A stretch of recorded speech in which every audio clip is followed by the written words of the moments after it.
अब इसका सेट पढ़ चुके थे, अब इसका सेकंड जो है हम देखते हैं कि सब सेट क्या होता है। ठीक है, इतना ज्यादा डिटेल में नहीं जा रहे। अगर हम बोले कि भाई एक सेट ए है, एक सेट है ए और एक सेट है बी, सब सेट का मतलब क्या, सब से मुराद यहाँ पर जो है ना, सब क्या होता है, इनसाइड होता है। या इस तरीके से देखेंगे भाई, अगर हम देखें कि मैरीन है, मैरीन का मतलब क्या है, समंदर, और सबमरीन का मतलब क्या होता है, समंदर के अंदर। समंदर के अंदर। इंस्पेक्टर होता है, ठीक है, एक होता है इंस्पेक्टर और एक होता है सब इंस्पेक्टर। सब इंस्पेक्टर क्या होता है, इसके अंदर होता है, अंदर नहीं होता इसके। ठीक है, सही। तो इसी तरीके से अगर हम बोलेंगे भाई एक सेट ए है और एक सेट बी है और B is a subset of A, तो कब होगा कि बी का हर एलिमेंट क्या होना चाहिए, इसमें लास्ट में बिलोंग करना चाहिए। अब जैसा कि एक एग्जांपल के तौर पे देखेंगे 1 2 3 4 5, ठीक है, ये एक सेट है ए, बी हमने एक सेट लिया 2 4। अब हम भी कह सकते हैं कि is it B is a subset of A, क्या ऐसा मुमकिन है कि B is a subset of A का सबसेट है? देखते हैं क्या डेफिनेशन क्या है, कि हम अगर कहें कि if B is a subset of A for all elements of B is also the elements of A, मतलब इसका हर एलिमेंट इसका एलिमेंट होना चाहिए, जो सबसेट है उसका हर एलिमेंट दूसरे वाले का एलिमेंट होना चाहिए।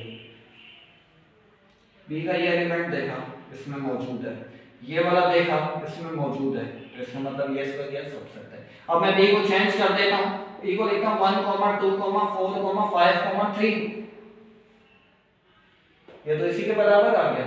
ठीक है, ये इसी के बराबर है, मतलब a is equal to b, ये नजर आ रहा है। इनकी क्वांटिटी भी सेम है और इनके अंदर जो नंबर्स हैं वो भी क्या है, वैल्यूज भी इनके सेम, अंदर जो ऑब्जेक्ट है वो भी सेम है। अब देखते हैं कि ये क्या वो डेफिनेशन सेटिस्फाई कर रहा है, सेम एक दूसरे के सबसेट होंगे क्या, नहीं होंगे। मतलब एक आप सेट लो a और एक और सेट लो b, उसकी अरेंजमेंट चेंज करके लेते हैं तो देखते हैं कि वो सबसेट है। डेफिनेशन सिर्फ ये कहती है कि इसके अंदर का हर एलिमेंट उसके अंदर मौजूद होना चाहिए, तो ये सबसेट होगा। हमने देखा 1 मौजूद है, 2 देखा मौजूद, 3 4 5 3 मौजूद है, तो इसका मतलब b is the subset of a। ठीक है, तो ये सबसेट की डेफिनेशन है। इसके बाद आते हैं कार्टेशियन क्या कहते हैं इसको। अच्छा, एक चीज है यहाँ पर, जैसे हमने एक सेट लिखा 1 2 और एक सेट लिखा b 2 1, तो a is equal to b। ठीक है, ये दोनों आपस में क्या है, बराबर है, इक्वल है। इक्वल क्यों है? अब यहाँ पर ऑर्डर मैटर नहीं करता, सेट के अंदर जो है ऑर्डर डजंट मैटर। ठीक है, order doesn't matter, order matter नहीं करता, तरतीब मैटर नहीं करती, यहाँ सीक्वेंस मैटर नहीं करती सेट के अंदर। ठीक है, सेट के अंदर सीक्वेंस मैटर नहीं करती है, तरतीब मैटर नहीं करती है, किस तरतीब के साथ लिखा हुआ है, बस ये मैटर करता है कि वो है या नहीं है, सेम है, 1 है मौजूद है, 2 है मौजूद है, तो ठीक है, ये आपस में बराबर है। अब एक चीज है ऑर्डर पेयर, अब एक चीज है, इसको कहते हैं, एक टर्म है उसको कहते हैं ऑर्डर्ड पेयर। अब ऑर्डर्ड पेयर को डिनोट इस तरह से किया जाता है, इस ब्रैकेट से। इसके अंदर देखें जैसे ये a b, अब ऑर्डर्ड पेयर के अंदर इस तरीके से लिखा है a b 1 2 -10, तो ये जो a है ये क्या है, ये फर्स्ट कंपोनेंट है, इसको क्या कहते हैं, ये क्या है, फर्स्ट कंपोनेंट है, और ये क्या है, सेकंड कंपोनेंट है। यहां पर ये फर्स्ट या सेकंड नहीं है, यहां पर मौजूद है तो ठीक है। ठीक है, यहां पर 1 और 2 है तो ये मौजूद है इसके अंदर, तो ठीक है, ये 1 पोजीशन सेकंड पोजीशन पे ऐसा नहीं है, मतलब यहां पोजीशन मैटर करती है, यहां पर पोजीशन मैटर करती है। मैंने कहा कि 1 2, अब इस ऑर्डर पेयर का पहला एलिमेंट कौन है, पहला कौन है, ऑब्जेक्ट 1, दूसरा कौन है 2। अब मैंने लिखा 2 1, दिस इज नॉट इक्वल। ठीक है, ये दो ऑर्डर्ड पेयर आपस में बराबर नहीं है, एलिमेंट तो सेम है मगर इनकी क्या तरतीब चेंज है, सीक्वेंस चेंज है, तो ये आपस में क्या है, बराबर नहीं है। ठीक है, ऑर्डर्ड पेयर के अंदर ये मायने रखता है, सीक्वेंस चेंज होगी तो बराबर नहीं होंगे। यहाँ पर सीक्वेंस चेंज हो उससे कोई फर्क नहीं पड़ता, मगर ये कि उसके अंदर के जो एलिमेंट है ना वो होने चाहिए।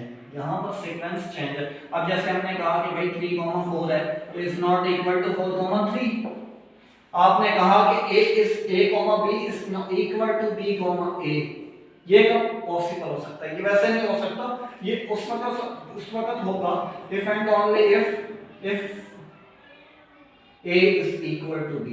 अगर a किसके बराबर है, b के बराबर, b के बराबर है, मतलब a की जगह पे या b की जगह पे क्या लिखूं, मतलब a लिखूं, a हो जाएगा, जहां जहां b लिखा होगा वहां a लिख दिया, फर्स्ट और सेकंड वाला कंपोनेंट बराबर है। ठीक है, तो दो ऑर्डर्ड पेयर उस वक्त बराबर होंगे जब पहले वाले का और दूसरे वाले का पहला कंपोनेंट बराबर हो, पहले वाले का दूसरा कंपोनेंट और दूसरे वाले का दूसरा कंपोनेंट क्या हो, बराबर हो। तो इसको क्या कहते हैं, ये इक्वल कहते हैं क्या है। तो